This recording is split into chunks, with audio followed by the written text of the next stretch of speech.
New York is the most expensive city in the world, and almost everyone thinks they understand why.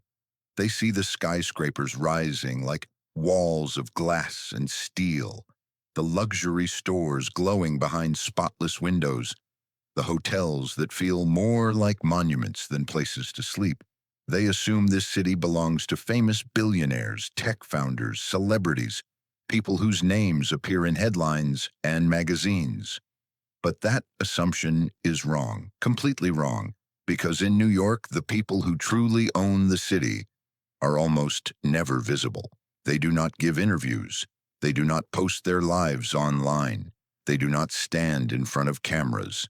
And yet, every single month, millions of people quietly hand over their money to them without even realizing it.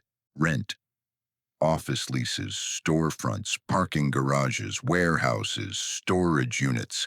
Entire neighborhoods send cash in the same direction, again and again like clockwork.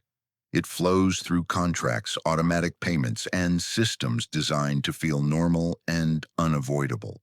People rarely stop to ask where their money actually goes. They just accept it as part of life in the city. But once you understand how this system works, you stop seeing New York as a city. You start seeing it as a machine.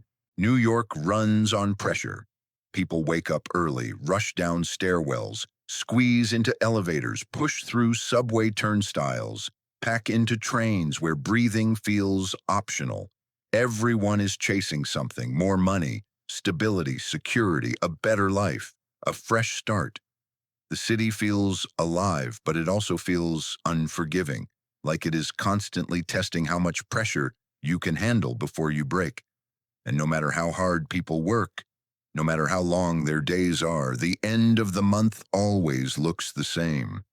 Their money disappears. Rent takes the first bite. Transportation takes another. Food, utilities, taxes, fees follow close behind. But rent is always the biggest one, because in New York, rent is not optional. Rent is survival. If you want to live here, you pay. If you want to work here, you pay. If you want to open a business, you pay. Space is the most valuable resource in the city, and space always belongs to someone else, someone you will probably never meet. Most people believe real wealth is built in technology. Silicon Valley startups, apps, crypto, artificial intelligence, big ideas, big exits, big headlines. The story is familiar. Someone builds something fast, becomes rich fast, and then disappears into history. But that kind of wealth is fragile. Markets change, trends fade, regulations shift. Yesterday's genius becomes today's warning. Real estate is different. A building does not disappear, land does not vanish, and in New York, land is a cheat code. There will never be enough of it. This is where the invisible families come in. They do not buy headline-making skyscrapers and announce billion-dollar deals on the news. They do not pose for magazine covers or ring bells on stock exchanges. They start quietly. A boring apartment building, a small warehouse, a neglected corner property, the kind of place most people walk past without ever noticing, because they do not see buildings the way normal people do. You see walls and windows. They see systems, machines that generate money every single month. These families do not just own buildings. They build networks, property management companies, maintenance companies, cleaning services, security firms, renovation crews, legal teams, financial structures. The money does not just come from rent. It circulates inside the system. One building becomes 5 income streams. 5 income streams become 10 buildings. Over time, the system feeds itself. That is how silent empires grow without ever making noise.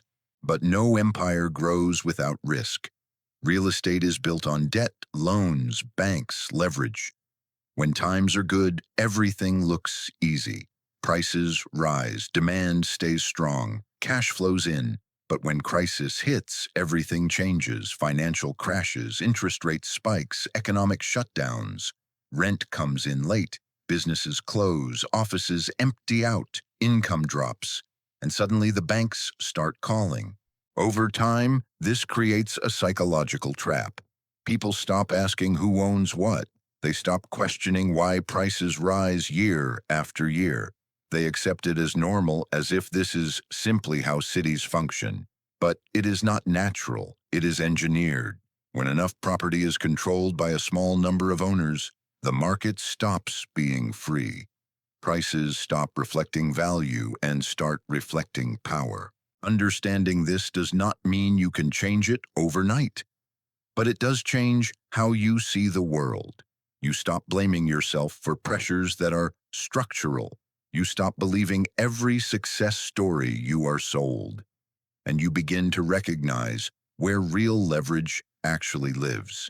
Because in cities like New York, power is not loud. It does not announce itself. It does not seek approval. It simply operates quietly in the background, collecting value month after month, year after year, while the rest of the city keeps running faster just to stay in place.